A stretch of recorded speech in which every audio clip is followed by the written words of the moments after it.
बहुत समय पहले की बात है। असुरों में एक अत्यंत शक्तिशाली राक्षस था, भस्मासुर।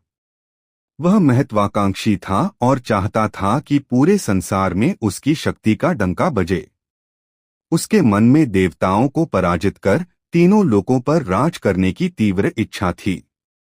लेकिन वह जानता था कि केवल बल से यह संभव नहीं।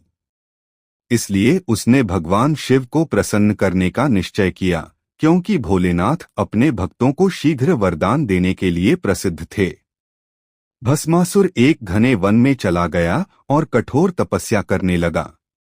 उसने वर्षों तक अन्नजल त्याग दिया। तपस्या इतनी भयंकर थी कि देवता भी चिंतित हो उठे। वह दिन-रात केवल ओम नमः शिवाय का जाप करता रहा। उसकी भक्ति और तप से प्रसन्न होकर अंततः भगवान शिव उसके सामने प्रकट हुए। भगवान शिव ने कहा, वत्स, मैं तुम्हारी तपस्या से प्रसन्न हूँ। मांगो, क्या वरदान चाहिए? भस्मासुर ने चालाकी से कहा, प्रभु, मुझे ऐसा वरदान दीजिए कि मैं जिसके सिर पर हाथ रख दूं, वह तुरंत भस्म हो जाए। भोलेनाथ सरल स्वभाव के थे। उन्होंने बिना अधिक विचार किए उसे यह वरदान दे दिया। वरदान मिलते ही भस्मासुर अत्यंत प्रसन्न हुआ, परंतु उसके मन में अहंकार भर गया। उसने सोचा कि अब वह सबसे शक्तिशाली बन चुका है।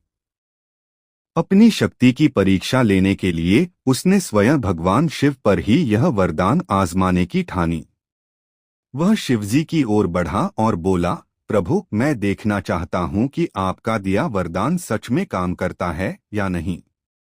यह सुनकर भगवान शिव समझ गए कि भस्मासुर दुष्टता पर उतर आया है। भस्मासुर उनके पीछे दौड़ा और भगवान शिव अपनी रक्षा के लिए तीनों लोकों में भागने लगे। देवता भयभीत हो गए कि यदि शिवजी को कुछ हो गया तो सृष्टि संकट में पड़ जाएगी। तब सभी देवता भगवान विष्णु के पास पहुंचे और सहायता मांगी। भगवान विष्णु मुस्कुराए और बोले, चिंता मत करो, मैं उपाय करता हूं। भगवान विष्णु ने मोहिनी नामक अत्यंत सुंदर स्त्री का रूप धारण किया। मोहिनी इतनी आकर्षक थी कि उसे देखकर कोई भी मोहित हो जाए। मोहिनी भस्मासुर के सामने प्रकट हुई। भस्मासुर उसे देखते ही अपना उद्देश्य भूल गया। मोहिनी ने मधुर स्वर में कहा, हे वीर असुर, मैं तुमसे विवाह कर सकती हूँ, लेकिन पहले तुम्हें मेरे साथ नृत्य करना होगा। यदि तुम मेरे हर नृत्य भाव की सही नकल कर सके तभी मैं तुम्हें स्वीकार करूंगी। भस्मासुर तुरंत तैयार हो गया। नृत्य आरंभ हुआ। मोहिनी जो भी मुद्रा बनाती, भस्मासुर वैसा ही करता। देवता उत्सुकता से यह दृश्य देखने लगे। धीरे धीरे मोहिनी ने अपना हाथ सिर पर रखा। भस्मासुर भी बिना सोचे समझे उसकी नकल करने लगा। जैसे ही उसने अपना हाथ अपने सिर पर रखा, शिवजी के वरदान के प्रभाव से वह उसी क्षण भस्म होकर राख बन गया। इस प्रकार भगवान विष्णु की बुद्धिमानी से संसार एक बड़े संकट से बच गया। भगवान शिव भी सुरक्षित लौट आए।